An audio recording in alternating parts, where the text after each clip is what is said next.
අපි කොහොම හරි මේ කන්දේ තමයි ගැටුනේ එහා පැත්තේ. තොරෝණු විදිහට දැන් බෝට් එක යන්නේ. බෝට් එකේ පැත්ත අපිට පේන්න යනවා.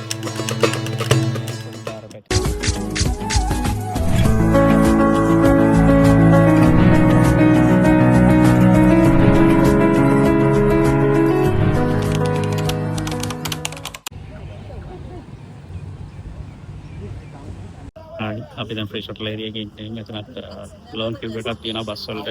මෙතනින් අපි කඩෑම් එක ළඟට තමයි ගෙනියන්නේ. පොඩි බස් එකක් තියෙනවා මං හිතන්නේ අපිට ඒක යන්න බැරි වෙයි. ඊළඟ බස් එක දැම්මොත් යන්න වෙන්නේ. අපි ඊරාම් දෙකයි හත බස් ස්ටෑන්ඩ් එකේ නම් මෙතන මේ ෆ්‍රී ෂොටල් ගන්න තැන ඊරාම් දෙකක් වගේ තමයි කැපුනේ. අපි ඇත්තටම එක්සතරේ තමයි මුළු දවසම අද කැරගුනේ. මේ අපි දැන් ඇත්තට කයිකින් ඉවර කරලත් මෙතනට අවිල්ලා බස් එක ගන්න නැතුනොත් අපිට පයින් තමයි යන්නේ. බලමු අපිට අර කොහොමද වෙයිද කියලා. රැඳිලින්න වීඩියෝ එකත් එක්ක. It would be amazing if they had like little food stalls all over.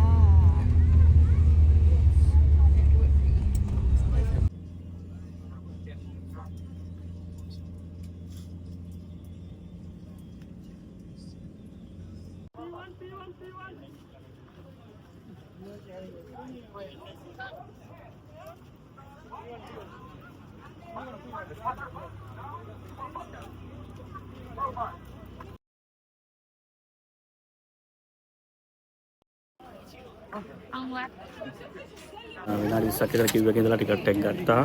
Double කයක් එකක්.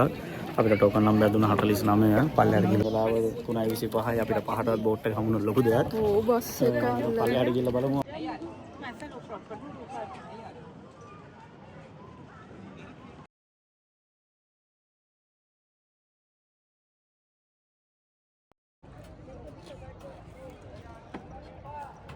ලස්සන මාරු ටිකක් ඉන්නවා.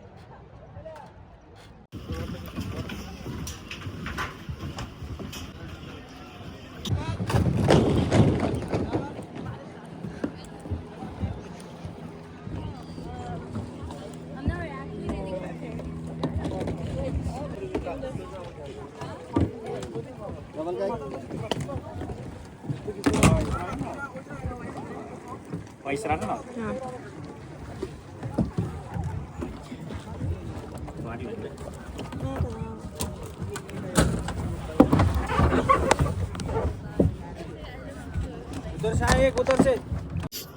අපිට එච්චර වෙලා ගියේ නෑ නේ. අපේ මොකද කපල් කයි ඩබල් කයික් එකට කයක් බෝට් වලට ලොකු කිව් එකක් තිබ්බේ නෑ. අපි ආපුවම වගේ අතුලට ආවා. අපි දැන් මෙතෙන් දැන් බෝට් එක අනේ එපා පද්දන්න. ෆෝන් එක අල්ලගත්තා.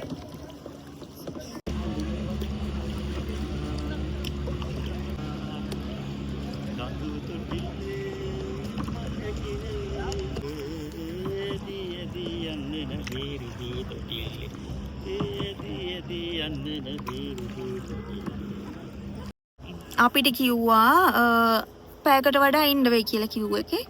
ඒ වුණාට නැහැ නේ. මේකට මේ ඩබල් කයකින් වලට එච්චර මේ කිව් එක තිබුණා. මං හිතන්නේ ෆැමිලිස් නේ ගොඩක් ඇවිල්ලා හිටියේ. අර යෙලෝ බෝට් ඒව තමයි ඩෝනට් බෝට් ඒව තමයි පදි.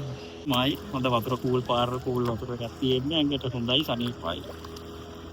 මොකද මගේ ඇඟේ ඩස්ට් එක සොයාගෙන කඳු නැගලා. අමු ඩස්ට් පියා වෙලා ඉන්නේ. මට ඉතින් මතක් වෙන්නේ මේ මෙයාති ගඟ දිගේ තමයි. අපේ ජැක්සන් ඇන්තනි මහත්තයා කරපු ගඟ දිගේ ප්‍රෝග්‍රෑම් එකේ එයාත් මෙහෙම හබල් ගගා කියන්නේ අපේ ගඟ දිගේ මහවැලි ගඟ දිගේ කළු ගඟ දිගේ ගංගා තමයි ඉතින් මතක් වෙන්නේ. හැබැයි අපිට සන්සෙට් එක බැරි වෙයි නේ කැප්චර් කරගන්න. බැරි වෙයි කවන්නේ. අපිට මෙතනින් ලස්සනට හඳ පේනවා. ඉරයි 7යි පැත්තේ අපි දෙන්නේ. ඔන්න ඊළඟට මෙතන දැන් හඳ පේනවනේ. මෙන්න මේ පැත්තෙන් වැඩි කරගෙන එපා. වැඩි කරගෙන එපා. මේ පැත්තෙන් ඉර පේනකෝ ඉර. ඉර මේ තියෙන්නේ. මේ තියෙන්නේ ඉර.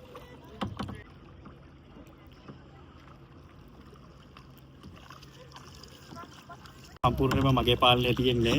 කලින් අපි දෙනාට පොඩි අනතුරක් වුණා. වයිෆ් තමයි බෝට් එක බේරගත්තේ. මෙතන තිබ්බ කන්ද කියලා බෝට් එක වැදුනා. මේක ඉතින් අපිට අලුත් අත්දැකීමක්. ඇත්තටම මේ හිතන තරම් ලේසි නෑ බෝට් එක පදිනවා කියන එක. තොටියක් වෙනවා කියන එක ලේසි නෑ. තොටි ඔයා හබල් ගන්නවා වගේ නේ.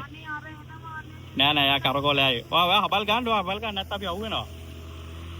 බෝට්ටු දෙකක් මැද්දට අපි මැදි වුණා. මම හිතන්නේ බෝට්ටු මේ අතරමං එච්ච ඒවා ගෙනියනවා. අපිව පැද්දලා ලස්සනට ඔයා ගහන්න හබල ගහන්න. අද දැන් බෝට් එක ගෙනියන්නේ මෙයා තමයි වයිෆ් ගෙනියන්නේ. බලමු මෙයාගේ කොහොමද බෝට් රයිඩින් කියලා. බෝට්ටු කීපයක්ම අපිට පේන්න යනවා. අපිට හරි ආරක්ෂාකාරී විදිහට දැන් බෝට්ටු පදින්න වෙලා තියෙන්නේ. මොකද ඔක්කොම පළපුරුදු කාර්යය තමයි බෝට්ටු වල ඉන්නේ.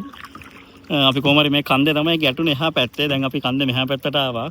දැන් කොහොම හරි මේ ටික පරිස්සමට ඉස්සරහට යන්න තමයි ඉන්නේ. මගේ තොටිය ඉතින් හොඳට පදවනවා මේක. තොටිය දකුණට 2යි වමට 2යි ඕනේ. මං ගන්නවා කියනවා. ඔයගොල්ලන්ට ඇතින් අර කඳුවල බලන්න පුළුවන් මාක් එකක් පේනවා. අඩි 10ක් 12ක් උඩින් සමහරට මේ ඩෑම් එකේ වතුර වැඩි වුණාම වතුර ප්‍රමාණය එතනට වෙනකම් වෙනවා ඇති. ඒක තමයි පේන්නේ. පාට දෙකක් විදියට පේන්නේ ඔයගොල්ලන්ට. ඒක තමයි දැනෙන විදිහට.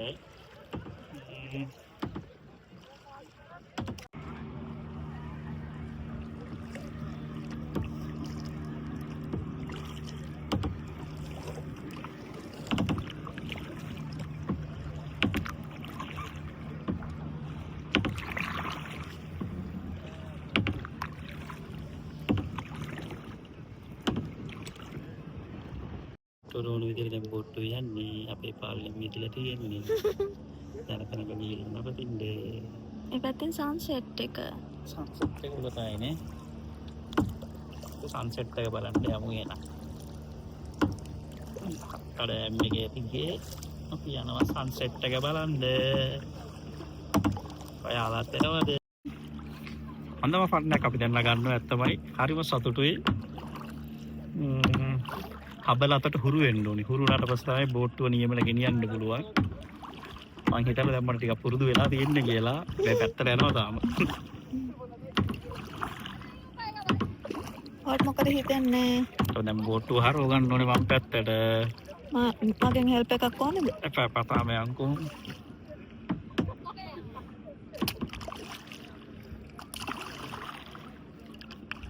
අර පැත්ත පොඩ්ඩක් තාම වගේ නේ.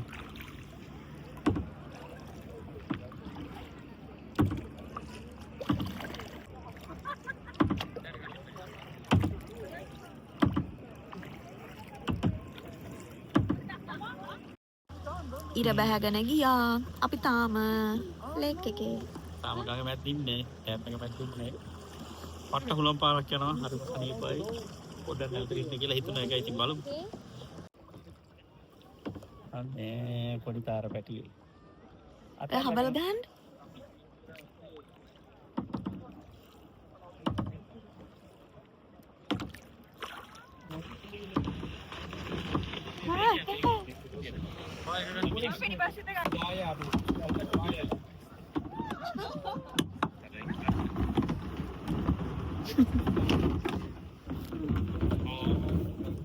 Excuse me, you're finished? Yeah. You go back.